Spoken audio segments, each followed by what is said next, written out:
শাওন পাকশালা কবিতার ছন্দে। ভিডিও দেখে রান্না করুন মনের আনন্দে। নমস্কার বন্ধুরা, শাওন পাকশালাতে সবাইকে স্বাগত জানাই। আজকে আমি বানাবো, দেখুন তো বন্ধুরা, আর এই ডালটা বুঝতে পারছেন কি ডাল? এটা হচ্ছে মুসুর ডাল। আমি এটা লবণ হলুদ ছাড়া মুসুর ডালটাকে আমি সিদ্ধ করে নিয়েছি। এই এই মুসুর ডালটার রেসিপিটার করার জন্য আপনাদের সাথে দুটো কথা বলে নিই। সেটা হচ্ছে, আমি কালকে রাত্রিবেলা আমি পুরনো দিনে বইগুলো একটু ঘাঁটছিলাম, তো তখনই আমি একটা বই পাই। সেটা স্বনামধন্য বিভূতিভূষণ বন্দ্যোপাধ্যায়ের কালজয়ী উপন্যাস থেকে পথের পাঁচালীর মধ্যে একটা অংশের মধ্যে এই একটা মশলাদার মুসুর ডাল বলে একটা রেসিপি দেওয়া ছিল।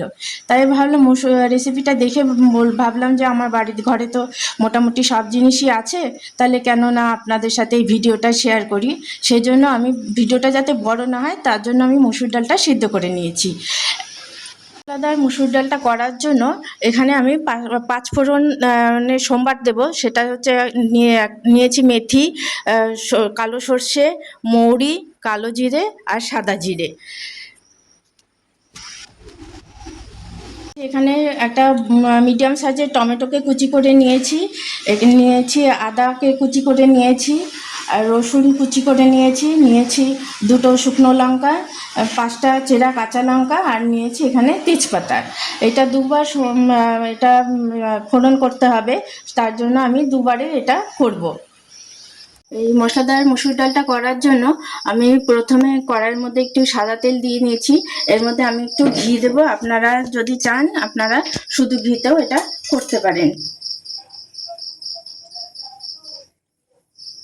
এই অল্প পরিমাণ ঘি দিচ্ছি। ঘিয়ের মধ্যে দিয়ে দেবো আদা কুচি,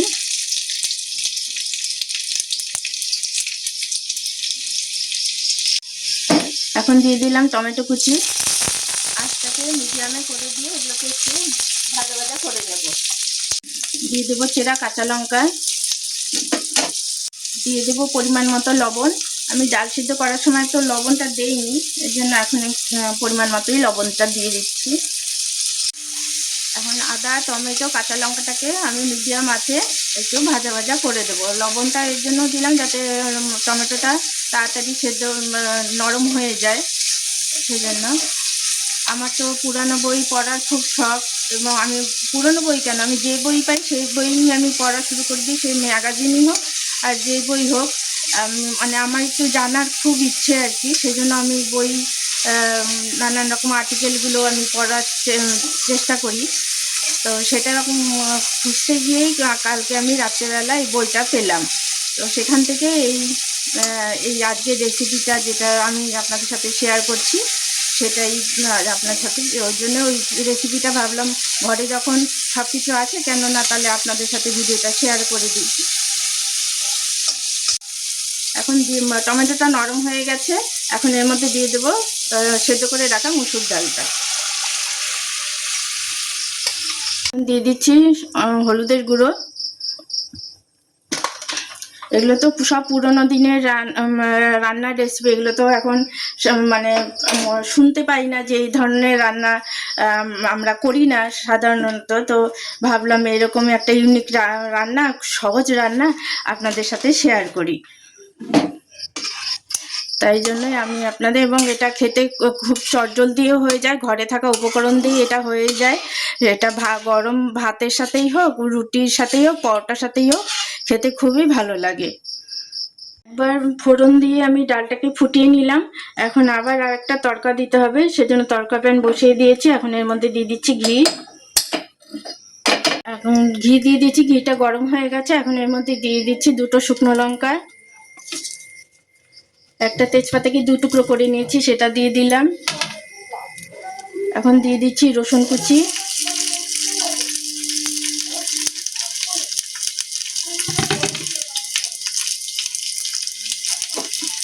রসুন দিয়ে একটু রসুনটা ভাজা ভাজা করে নেব। এর মধ্যে সাদা জিরে, সর্ষে আর মেথি ফোড়নটা দিয়ে নিয়েছি। আমি 5 ফোড়নের মধ্যে সাদা জিরে, মৌরি, মেথি, কালো সর্ষে আর দিয়ে দিচ্ছি মৌরি। দিয়ে নিয়ে এখন এগুলোকে একটু ভাজা ভাজা করে নেব।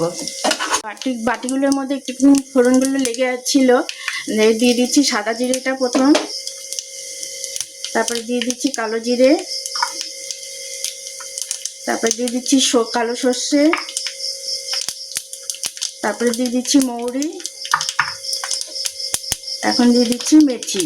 ফোড়নের থেকে সুন্দর গন্ধ বেরোতে শুরু করেছে। এখন আমি এই ফোড়নটা ডালের মধ্যে ঢেলে দেব। এখন ফোড়নটা সবগুলো এখন দিয়ে দেব ডালের মধ্যে। ডালের মধ্যে দিয়ে এখন আমি ডালটাকে একটু ভালো মতো করে ফুটিয়ে নেব। এটা একটা খুবই ছোট্ট রান্না, দেখলেন তো খুব কত তাড়াতাড়ি সব হয়ে গেল। আর এটা আমার একটা ছোট্ট প্রয়াস, যদি আপনাদের কাছে আমার এই রান্নার রেসিপিটা ভালো লাগে তাহলে আমারও খুব ভালো লাগবে সেটা।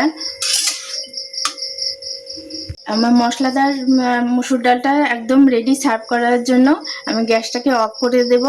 এটা খেতে দুর্দান্ত লাগে, গরম গরম ভাতের সাথে বা রুটি পরোটার সাথে যেটা দিয়ে খাবেন না কেন খুবই ভালো লাগবে। আর খেয়ে ভালো লাগলে আমার চ্যানেলটিকে সাবস্ক্রাইব করবেন, লাইক করবেন, শেয়ার করবেন এবং কমেন্ট করে আমার পাশে থাকবেন। পথের পাঁচালীতে অপু যে ডালটা খুব ভালো খেতেন, সেই ডালটাই আজকে আমি চেষ্টা করলাম আপনাদের সামনে তুলে ধরার। আপনারা কমেন্টে জানাবেন করে খেয়ে কেমন লাগলো।